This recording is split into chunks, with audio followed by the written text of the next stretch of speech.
Hola a todos y bienvenidos una semana más a nuestro canal con Penny. Hola.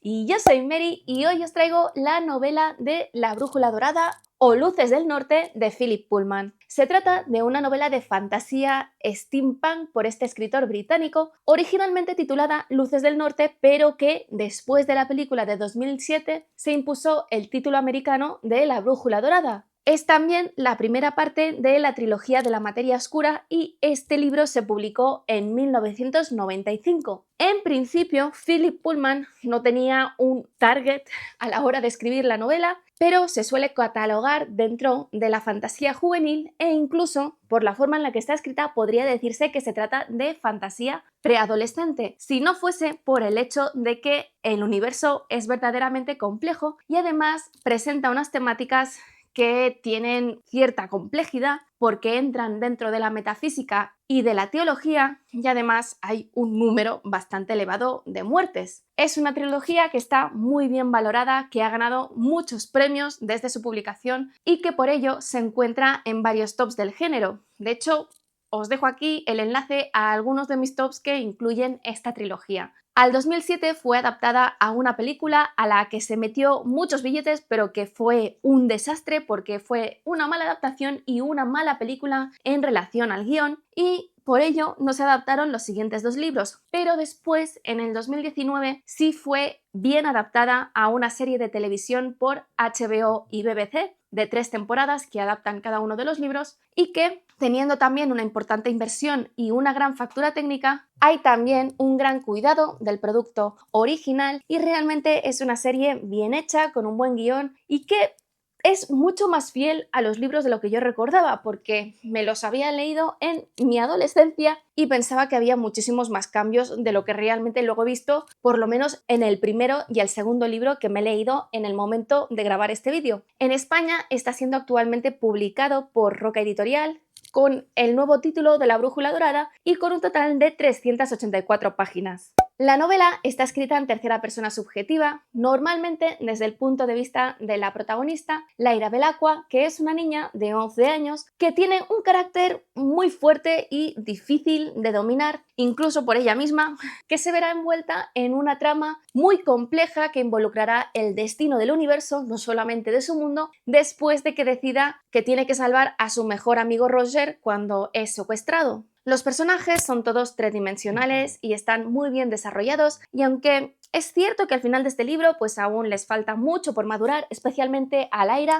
sí que vemos cómo van creciendo y madurando a medida que se van dando las diferentes circunstancias y los giros importantes en la novela. Unos giros que harán que la trama cada vez sea más compleja y tengan una mayor dimensión y las consecuencias de las acciones sean más importantes para el mundo. El universo que crea Philip Pullman es muy rico y complejo y de hecho su creación de mundo es una de las cosas más valoradas por sus detalles y el cuidado que tiene para que sea un todo coherente, y esta es de hecho una de las razones de su éxito, con unas ideas sorprendentes porque mezclan los elementos más tradicionales de los cuentos de hada y de las novelas de fantasía con cuestiones muy complejas de la metafísica, la teología o la filosofía. Todo ello siempre de forma orgánica y en un argumento que aparentemente parece simple, pero que no lo es. De hecho, una de las mayores influencias para esta novela es El paraíso perdido de John Milton y Philip Pullman considera que es una revisión de esta obra, eso sí, con un giro muy importante, porque Pullman lo que hace es ensalzar en la humanidad aquello que Milton veía como su fallo más trágico, que es, por supuesto, el pecado original. Debido a esta nueva visión y que la novela no deja de ser una crítica muy dura a la religión y los peligros que puede representar, ha provocado a veces reacciones muy fuertes de los sectores cristianos.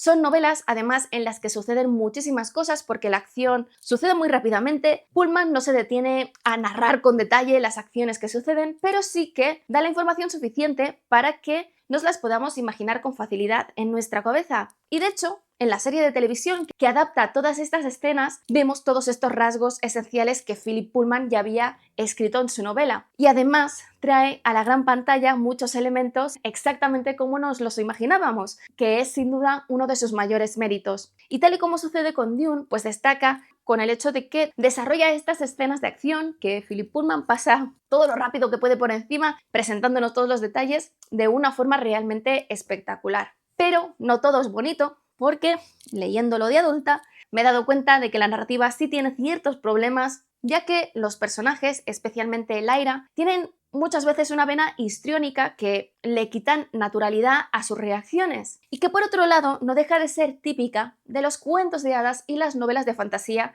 de primera mitad del siglo XX, donde muchos personajes reaccionan de forma desmesurada y esto se traduce en Lyra en que muchas veces utiliza una violencia extrema y amenazas de muerte pues que no vienen a cuento y que por supuesto sorprende por el momento en el que ha sido escrita, que es a finales del siglo XX. A esto tampoco ayuda que la traducción en castellano de este primer libro tenga bastantes problemas, puesto que la traductora opta por traducciones un tanto artificiosas de ciertas palabras y de ciertas estructuras gramaticales que quitan al lenguaje toda naturalidad, algo que se ve acentuado por el hecho de que sea una única traducción tanto para España como para toda Latinoamérica, utilizando palabras que a nosotros en Europa nos parecen extraños y que supongo hay otras que en Latinoamérica parecerán extraños. Y uno de los que a mí más me rompe la mente es el uso de la palabra licenciados para referirse a los profesores de universidad, que claro, aquí hace décadas y décadas que no se utiliza. Y también es cierto que hay varios fallos de traducción y typos, pero esto es algo que se ve muy mitigado en los siguientes dos libros. En cualquier caso, es una trilogía muy recomendada, no solo para los preadolescentes, que a mí me impactó muchísimo cuando me lo leí, cuando se publicaron, y de hecho fueron unos de mis libros favoritos durante mi adolescencia, pero también para una persona adulta, porque la complejidad de la trama y los temas que trata permiten que tengan diferentes capas de lectura según la edad del lector. Antes de entrar en el universo, cabe decir que Philip Pullman después fue publicando varias novelas cortas y que posteriormente, en el 2017, empezó a escribir una segunda trilogía titulada El libro de la oscuridad, que sigue con la historia de Lyra 10 años después, el primer libro. Pero después de publicar la segunda parte en 2019, aún no se ha publicado la tercera, pero en el momento en el que estoy publicando este vídeo y grabando estas palabras, las últimas declaraciones del autor es que se va a publicar este 2024 y espero que sea así porque este señor es ya mayor y tiene 77 años. Así que yo hasta que no vea publicado el tercer libro no me voy a leer esta segunda trilogía.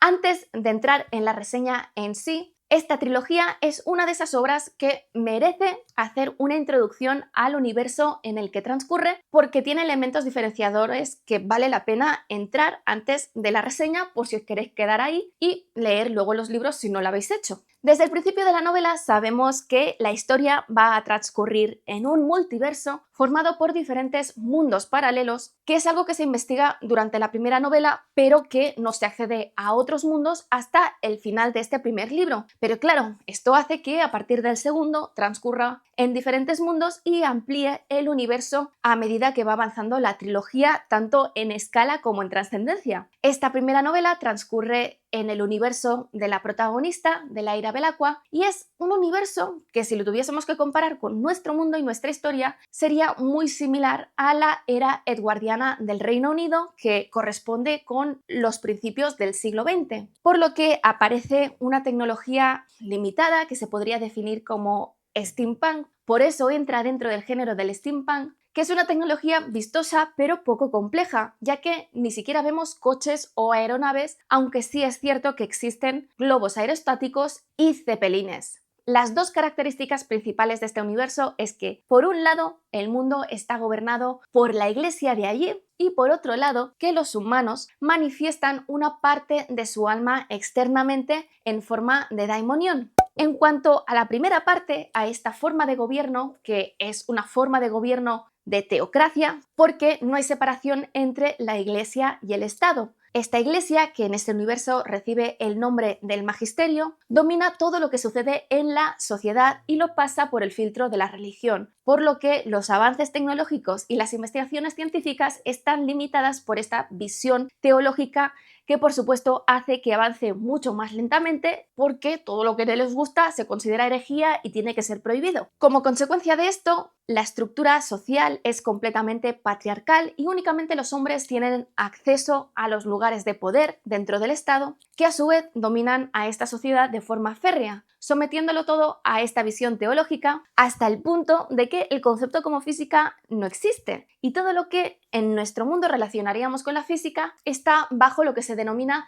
la teología experimental. El dios de esta religión se llama la autoridad y si tuviéramos que compararlo con algo sería sin duda con el dios del Antiguo Testamento, un dios duro y en ocasiones vengativo que limita la capacidad del libre albedrío de la población, donde el pecado original es algo que obsesiona a esta organización religiosa. De hecho, toda la historia gira alrededor de el concepto de la caída y el pecado original y las acciones del magisterio que vamos a ver en este primer libro para controlar lo que se denomina el polvo buscan retornar a la humanidad a este estado original de inocencia antes de la caída. Este polvo es en realidad una partícula elemental que ha sido descubierta poco antes de la narración del primer libro y se caracteriza porque interactúa de forma diferente con los niños que con los adultos, cosa que les ha hecho concluir al magisterio que se trata en realidad de un residuo del pecado original,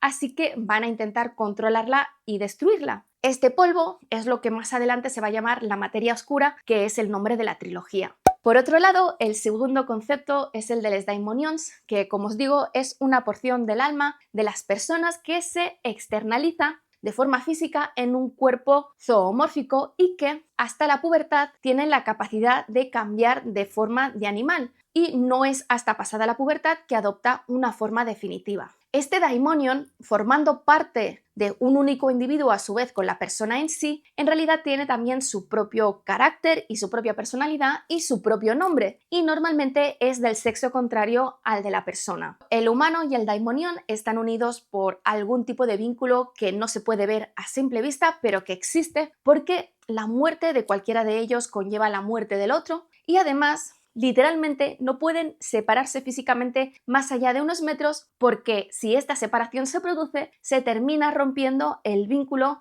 y ambos mueren. Se considera además que la forma que adopta finalmente el daimonion es una manifestación de la personalidad del individuo, aunque se intente esconder. Y finalmente, en este mundo también existen varios elementos fantásticos de nuestro mundo, como son las brujas, que son seres sobrenaturales con poderes mágicos que viven cientos y cientos de años y que además su daimonion puede separarse de ellas varios kilómetros. Y también hay animales parlantes, siendo los más destacables los Panzerbirne, que son osos acorazados inteligentes que viven en lo que sería nuestra Noruega y que no tienen daimonion. Y ya así entrando en la reseña del primer tercio de la novela, la historia empieza con la protagonista, Laira Belacqua, una niña huérfana de 11 años cuyos padres formaban parte de la alta aristocracia inglesa y que vive en el Jordan College de Oxford a pesar de que no se aceptan mujeres para estudiar. Allí se ha criado desde muy pequeña por encargo de su tío, Lord Asriel, que es un miembro muy importante de la aristocracia inglesa y además uno de los científicos más importantes del mundo. Y gracias a ello y sus descubrimientos, el magisterio le permite sus excesos y algunas conductas que rozan la herejía según su punto de vista. Laira y Lord Asriel tienen desde siempre una relación complicada, ya que desde el principio Laira lo describe como alguien a quien admira profundamente, pero que a la vez teme, unas reacciones que en realidad Lord Asriel despierta en todo aquel que lo conoce porque, descrito así, tiene una naturaleza decidida, una voluntad de hierro y además un carácter violento, manifestándose todas estas características en la forma definitiva de su daimonion, Estel María, que tiene la forma de un leopardo de nieve, que es una de las manifestaciones más poderosas de los daimonios y que prácticamente no existe ningún otro en todo el mundo. Ante la visita inminente de Lord Asriel, que vuelve del Ártico, Laira no puede evitar saltarse las normas del college y colarse dentro de la sala comedor a la que únicamente tienen acceso los hombres, para así poder presenciar la presentación de su tío, Esto contra los deseos de su daimonion, Pantalaimon, que siempre está intentando disuadirla de sus ideas más locas, pero que en realidad no lo consigue nunca. Una vez entra allí, se esconde en un armario y escucha una conversación entre el rector y el bibliotecario del Jordan College, donde manifiestan su preocupación por las acciones de Lord Asriel y sus nuevos descubrimientos, y cuando el rector se queda solo, aprovecha para envenenar el vino de su tío. Claro, cuando sale de la sala y luego entra Lord Asriel, Lyra le revela a su tío que está allí y su escondite, algo que enfurece de forma desmesurada a su tío, pero que le avisa de que el vino está envenenado y le dice que se quede allí escondida, pero que no diga nada o la matará, literalmente. Lyra sigue escondida allí y presencia esta presentación de Lord Asriel, donde hablan de la existencia de este polvo y cómo interactúa de forma diferente con los niños y los adultos, porque los adultos lo atraen en una proporción muchísimo mayor que los niños. Pero lo más interesante de esta presentación no es solamente esto, sino sus fotografías de la aurora boreal o las luces del norte, porque con una filmina especial que detecta el polvo, en estas fotografías se ve que detrás de estas luces hay un universo paralelo, cosa que Lord Asriel quiere investigar a pesar que va en contra de la doctrina de la Iglesia, así que les pide que le amplíen los fondos para llevar a cabo esta investigación. Inicialmente pues no quieren porque es peligroso, pero Lord Asriel los manipula y consigue esta financiación, por lo que una vez más parte al Ártico para seguir con sus investigaciones y deja a Lyra en el Jordan College, que sigue con su vida habitual de niña traviesa, que muchas veces traspasa la línea de la moralidad no solamente para Pantalaimon sino para la humanidad entera. Y es que, aparte de dedicarse a aterrorizar a todos los licenciados, que son hombres mayores, además se dedica a montar guerras entre los niños del pueblo, y cuando digo guerras es con piedras y palos que más de uno termina malherido. En este mismo periodo de tiempo se empiezan a escuchar historias sobre una nueva leyenda urbana sobre los zampones, que según quien cuente la historia se dice que son seres sobrenaturales o bien humanos. Pero la cuestión es que estos zampones están secuestrando a niños que nunca vuelven a ser encontrados, sin que la policía y el magisterio haga demasiado trabajo para encontrarlos, porque los niños que desaparecen son o bien de las clases más pobres o de los gitanos, que son un pueblo nómada muy similar a los gitanos de nuestro mundo. Paralelamente, vemos algunos capítulos en los que aparece una señora muy elegante y muy hermosa con un daimonion en forma de mono que se dedica a atraer a los niños para luego ser capturados. Volviendo a Lyra, después de que un niño gitano conocido por Lyra y poco después su mejor amigo Roger desaparezcan, presumiblemente secuestrados los dos por los zampones, Lyra intenta despertar la preocupación de los adultos del Jordan, pero estos no comparten su preocupación, algo que sí hacen los gitanos. Pero esta búsqueda se ve interrumpida por la aparición de la señora Coulter en el Jordan College, que es una aristócrata que, pese a ser mujer, tiene un gran poder dentro del magisterio y muestra un interés por educar ella misma a Lyra. Y es una mujer que tiene como daimonion a un mono. Lyra se queda inmediatamente prendada de la señora Coulter por su elegancia y porque es el único modelo femenino con fuerza y elegancia que ha visto en su vida, así que acepta rápidamente estar bajo su protección y aprendizaje. Pero antes de irse del Jordan tiene una última reunión con el rector en la que este le confía un artefacto extremadamente raro, el aletiómetro, que fue un regalo de Lord Asriel en su momento. El aletiómetro tiene una forma muy parecida a una brújula, por eso el título de la brújula dorada, pero con la diferencia de que en su esfera aparecen muchos símbolos y su interpretación revela la verdad. Eso sí, para esta interpretación se necesita una enciclopedia entera y además años de estudio. El rector le hace prometer a Lyra que va a mantenerla escondida y que bajo ningún concepto le revelará a la señora Coulter que la tiene, y en una escena veremos que el rector en realidad no es una mala persona, sino que su intento de asesinato a Lord Asriel era debido a que el aletiómetro le había revelado que si Lord Asriel volvía al norte, el destino de Lyra la empujaría a arriesgar su vida e ir al norte también, desatando unos acontecimientos muy peligrosos e imprevisibles.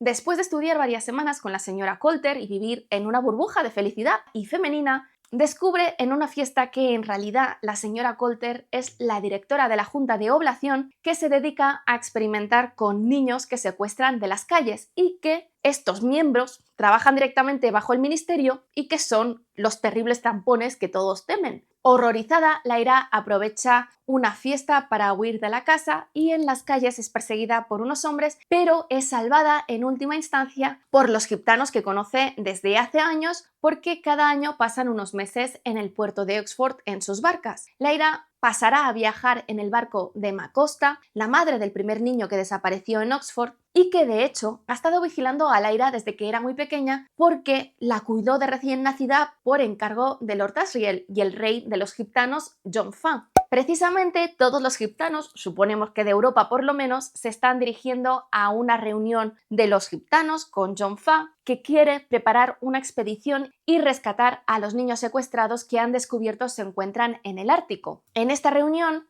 John Faa y un erudito de los gitanos, Fardem Coram, le revelarán a Lyra la verdad sobre su origen porque la han estado vigilando desde que era muy pequeña como una deuda hacia Lord Asriel, que cuando era más poderoso aprovechó para mejorar las condiciones de vida y los derechos de su pueblo. Y le descubren que Lord Asriel y la señora Coulter son en realidad sus padres biológicos, pero que ella es fruto de una aventura de ambos cuando su madre estaba casada con un político muy importante y que la historia pues acabó de forma muy trágica cuando Lord Asriel mató al marido de su madre en defensa propia en realidad, pero fue un acto que no fue reconocido como tal por el magisterio y esto le conllevó la pérdida de su riqueza y todas sus tierras. Y no terminó en la cárcel porque su investigación era demasiado importante. Claro, después de estos hechos, Lyra es cuando quedó al cuidado del Jordan College porque se dio a entender que una de las condiciones era que él no podía cuidar directamente de ella y tenía que seguir con sus investigaciones, y por otro lado, su madre se desentendió completamente tras su nacimiento porque, claro, era fruto del pecado.